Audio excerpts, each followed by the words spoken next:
Amigos, ¿cómo están? Bienvenidos. Esta es una nueva edición de Página Abierta. El día de hoy estamos verdaderamente complacidos porque contamos con la presencia de todo un personaje.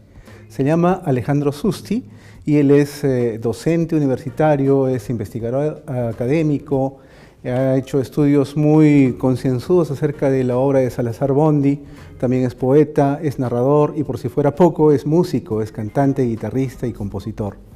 Él es escritor, él ha publicado hace poco un libro de cuentos que se titula La otra orilla, que fue merecedor justamente, me refiero a que acertadamente, del premio José Watanabe en 2018. Así que lo tenemos en esta oportunidad y vamos a conversar con él. ¿Cómo estás, Alejandro? Muy bien, Helber, encantado de estar acá en tu programa. Nada, aquí listo para conversar lo que tú creas conveniente. Empezamos. Bueno, lo primero que quería ver contigo era un poco empezar este diálogo comenzando por el título del libro, ¿no? La otra orilla. Después de leer el conjunto de relatos, encuentro que el título encierra en sí una metáfora bastante significativa y, ¿por qué no, hasta sublime, ¿no? Es un poco como que el ser humano aspira hacia ese otro lado o a veces le tiene temor hacia ese otro lado, ¿no? No sé, ¿cómo te relacionas tú con la idea que está encerrada dentro del título? El título a mí me parecía sugerente por varias razones, ¿no? La idea de las dos orillas que hacen también indirectamente alusión al río, digamos, ¿no? Para mí el río es una metáfora muy, muy rica porque aparte de estar vinculada, bueno, con la idea de la vida misma, ¿no? Y su desembocadura en el mar, ¿no? Si pensamos un poco en las coplas de Manrique, la metáfora del río me parecía muy pertinente, ¿no? No fue el título original, porque al comienzo este libro llevaba el título de un cuento que está incorporado acá, que se titula El invernadero. Se titulaba El invernadero el libro, pero yo pensé en algún momento, ¿es este un buen título para un libro de cuentos? Me parecía que, bueno, el título del invernadero me parecía como muy cerrado en sí mismo, ¿no? Claro, eso sí. En realidad la historia de ese cuento es la historia en realidad de un solo personaje, ¿no? Es un cuento un poco extraño, además es un cuento magnífico, es uno junto con Malabrigo, es uno de los que más celebro del cuento. Tienen una cierta tónica fantástica, esos dos cuentos, ¿no? Claro. Porque ocurre un fenómeno sobrenatural en ambos, ¿no?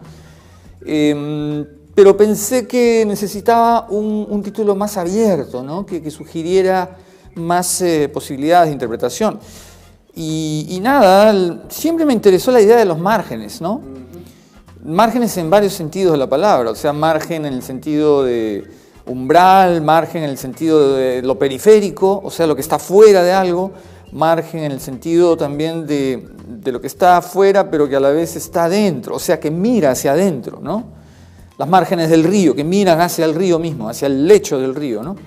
Entonces la imagen me parecía interesante. Ahora, claro, la cosa era que yo ya tenía escritos la mayoría de los cuentos.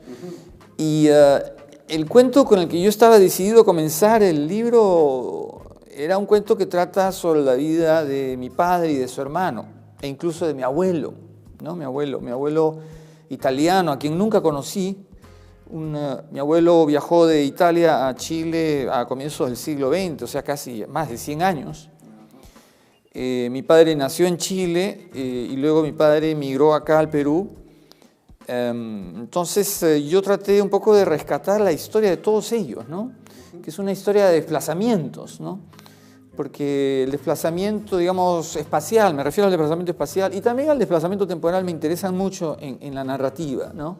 O sea, me interesan textos narrativos que exploran estas diferentes dimensiones del tiempo, ¿no? Exacto, justamente ese punto quería tocar contigo porque no solo lo mencionas en la parte final donde han publicado el discurso que tuviste a cargo en la ceremonia de premiación, sino también porque efectivamente en la lectura se descubre ese elemento, no como un elemento abstracto, sino como un elemento que realmente, o sea, se mete dentro de los personajes y los ayuda a entretejer las historias, sí, ¿no? De una manera que a veces ni siquiera ellos mismos son conscientes de que sucede, ¿no? Ese es un buen punto. Sí, pues, es como si el tiempo habitara dentro de ellos, ¿no? Lo cual a mí me parece absolutamente, no sé, real, porque en realidad nosotros no solamente pertenecemos al presente, ¿no? O sea, cada uno de nosotros, nuestras identidades, nuestras subjetividades están formadas, han sido formadas por todo lo que hemos vivido antes, ¿no? Somos el resultado de lo que ocurrió en nuestras vidas en el pasado, pero también somos resultado de lo que ocurrió en la vida de quienes nos antecedieron, ¿no? Entonces, eso me parecía interesante y eso también tenía yo que plasmarlo en el lenguaje, pero también en la forma del texto, en la estructura del relato. Por eso mis relatos no son lineales, o sea, no se ordenan cronológicamente, digamos, ¿no? Dan saltos en el tiempo, ¿no?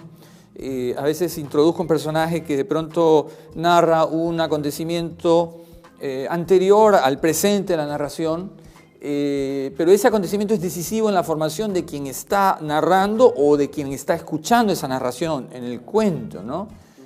Ahora, armar, estructurar todos estos juegos, digamos, de tiempos y de espacios me costó bastante, porque yo en realidad no tengo una carrera de narrador, o sea, yo comienzo escribiendo letras de canciones. Comienzo escribiendo letras de canciones, hace ya muchísimos años de eso, y después de ahí, bueno, empiezo a escribir poesía, lo cual me tomó también todo un periodo de aprendizaje, ¿no? Y bueno, ya en los últimos 10 años aproximadamente, yo empecé a incorporar en mis libros de poesía textos narrativos en prosa. Me interesaba el poema en prosa, me interesó el poema en prosa y me interesa el poema en prosa. En el año 2014 publiqué un libro que se llama Estacatos, que no son poemas en prosa, pero son textos poéticos en el fondo, ¿no? O sea, narran acontecimientos, experiencias autobiográficas, pero hay narraciones, sí, pues hay narraciones en ellos.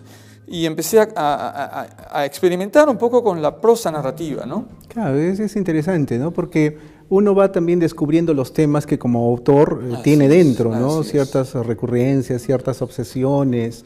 Noto también, por ejemplo, esta situación de relación de tus personajes con el destino, ¿no?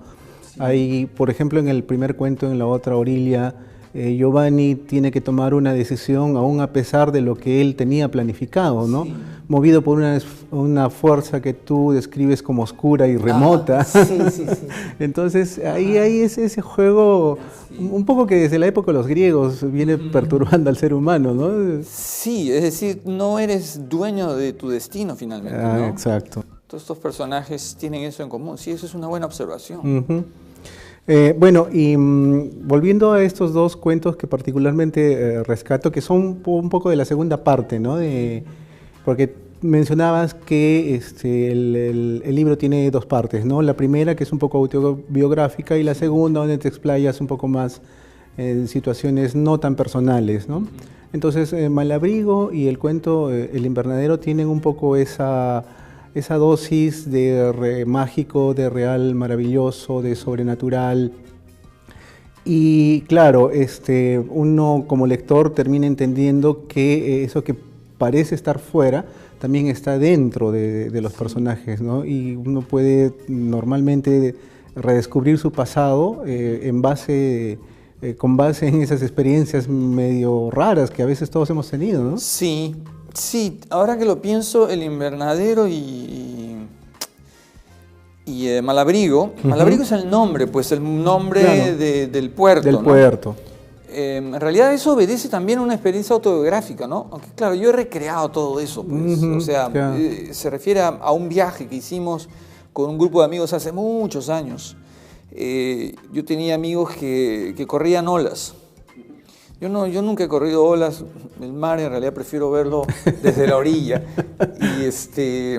Y nada, es uno de esos viajes, A mí lo que me impresionó esto era en Chicama, pues, en Puerto Chicama. Pero el nombre Malabrigo me llamaba mucho más la atención que la palabra Chicama, ¿no? pero me impresionó la belleza del lugar, la belleza del mar, o sea, no sé, pues la belleza de las olas, ¿no? La racha de las olas, pareja y casi como si se tratara de una pintura, ¿entiendes? Es una observación poética finalmente, ¿no? Sí, ¿entiendes? O sea, son imágenes que a uno se le quedan grabadas en la memoria, ¿no? Entonces, esas imágenes tienen tal fuerza que llega un momento en que si uno, bueno, está escribiendo, tratando de dar forma a algo, de pronto invaden tu imaginación, ¿no? Se introducen en tu imaginación y te dicen, no, acá estamos, ¿no? Eso me sucedió. Ahora, en el caso del invernadero, sí he visitado alguno que otro invernadero. El invernadero me interesaba porque es un espacio cerrado, hermético, seguro, que también quizás... Carlos Schwab me decía, Carlos Schwab es un amigo mío, narrador, que el invernadero funcionaba como una metáfora de la creación literaria, me decía él, ¿no? Lo cual también me parecía bien interesante. Sí, porque se gestan algunos detalles ahí dentro de la propia narración que son bastante significativos para el personaje y también para el autor, ¿no? O sea, la sorpresa, a pesar de que, bueno, el hilo argumental no llega a ser redondo en su conjunto, pero lejos de ser una desventaja, se constituye una ventaja de la propia narración, ¿no? Entonces eso me parece fabuloso porque ahí se nota la destreza de la prosa, obviamente, ¿no? Sí. Entonces, bueno, hay, bueno, tal vez una de las últimas preguntas, ¿cómo puede convivir dentro de un personaje, o bueno, dentro de tu propia vida, tantas diversas actividades, ¿no? Ya lo han mencionado otros entrevistadores, imagino que probablemente estarás aburrido de decirlo. De responder esa pregunta. No, de ninguna manera. ¿Cómo explicar eso? ¿Cómo sobrevivir en el intento? ¿Cómo sobrevivir en el intento, no? Bueno, para mí un estímulo lo constituye una serie de figuras, digamos, de artistas peruanos, ¿no? Yo siento mucha admiración por escritores y artistas peruanos que han logrado desarrollar estas distintas facetas. Realmente admiro, por ejemplo, la obra de Jorge Eduardo Eielson, o la de Sebastián Salazar Bondi, o incluso la del propio César Vallejo, ¿entienden? Porque o sea, se trata de escritores, de creadores que pudieron trabajar en distintos ámbitos, ¿no? A desarrollar distintas facetas, ¿no? Eso para mí es un estímulo. Y bueno, el reto también de poder plasmar creaciones con distintos materiales, pues, ¿no?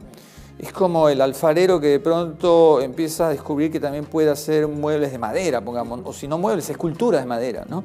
Esculturas de madera, de mármol, de hierro, en fin, ¿no? Y eso me fascina porque te hace entrar en contacto no solamente con otros materiales, sino con otras maneras de concebir formas, ¿no? Estructuras, ¿no? La música ahora, todo eso se va acumulando también, no es que sean actividades, ¿cómo decir?, externas o separadas, ¿no? Discretas unas de las otras. En el caso de la música a mí me ha ayudado muchísimo siempre a fijar, a prestar atención en el ritmo de la palabra. Ah, eso es muy importante. El ritmo de la palabra ahí está para muchos ahí está el secreto de la prosa y de la poética. Alejandro, muchas gracias por tu presencia en el programa. Estoy seguro que vamos a tener noticias tuyas, no solo como narrador, sino como músico. Ya tendremos oportunidad también de conversar sobre ese aspecto. Invito a todos ustedes, como lectores, a aproximarse a este libro, La otra orilla, de Alejandro Susti, que lo pueden encontrar en librerías y realmente van a descubrir historias muy interesantes, muy enriquecedoras para el ser humano, así que, bueno, espero verlos en la próxima oportunidad de Página Abierta. Hasta pronto.